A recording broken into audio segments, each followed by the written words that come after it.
Hi guys and welcome back. So today I'm going to be showing you how to make these blackberry, lime and white chocolate cheesecakes. Let's begin. To get started on the recipe, you'll want to make the base. So split your biscuits down into a fine crumb, or as fine as you can possibly get. My food processor broke, I didn't have one, so I'm doing it the old fashioned way of placing the digestive biscuits into a food safe bag and bashing them with a rolling pin until I'm happy. I didn't realise there were so many big chunks to this, but hey, a bit of texture doesn't kill anybody. Then you can transfer the digestive biscuit mixture into a bowl and add in melted butter, then mix these together until they are fully combined. You're looking for it to go from looking sandy to wet sand, and once you've achieved that, you're good to go. You can place that into the base of your 9x9 inch brownie pan, which has been lined with some parchment paper, and get as much in there as possible, then press it down and compact it as much as possible, as the stronger the base, the better this cheesecake will stand. So then just press it down with whatever you can. I'm using a pastry scrape just to get it perfectly. Then you can place this in the fridge until needed later on. To start on the cheesecake mixture, you can go ahead and grab yourself a mixing bowl, and into that mixing bowl place in your cream cheese, which is at room temperature. This is really important. Then add in your sugar, followed by the flour, not forgetting to add in the lime zest, and I recommend doing this fresh and not letting it dry out. Your eggs, and then last of all, not forgetting to add in your vanilla and your sour cream or double cream, whichever you have to hand. Then whisk everything together until it's fully combined. You want to give it a really good mix, but not too much, as there's flour in there and it may overwork.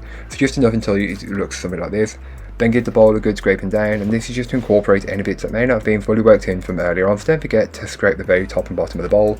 Add in the white chocolate chips as an extra addition, followed by the blackberries, and just fold these in until they are fully incorporated and fairly distributed throughout the batter. So just, be cautious and just mix as little as possible, as you've already whisked it all up. Transfer that on top of the biscuit base that you made earlier on. Give it a little jiggle around, spread it out if you need to. But then just once you're happy, you can then go ahead and cover it with foil, then place it into your preheated oven and bake it up. All that information will be in the blog post, which will be linked down below.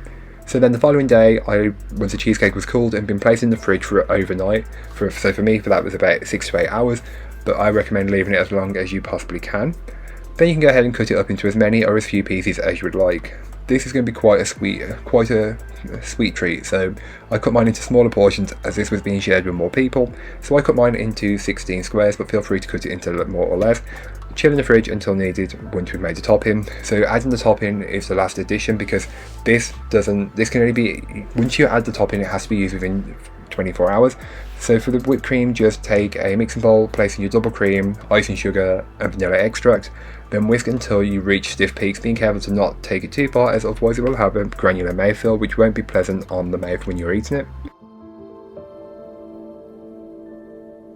Once your cream reaches stiff peaks, transfer it into a piping bag fitted with the nozzle of choice. I went with a round plain tip, but feel free to go with a star tip if you'd like. Then pipe a generous amount on top of each piece of cheesecake and repeat the process until you've done all of your cheesecake pieces. Then just go along with some lime zest and just sprinkle that over on top of the cream, and to finish it off completely, add a singular blackberry on top of each piece, and this will just add more flavour and texture to the bake, because why wouldn't you when you're using fresh fruit? So thank you so much for watching, I hope you enjoyed. If you did, don't forget to like, comment and subscribe for more from me, and I'll be back again very soon with another recipe, so join me then. In the meanwhile, don't forget to check out the description. There'll be a link to this recipe, a link to my blog and links to all my social medias. But that's all for today. I hope you enjoyed. Bye guys.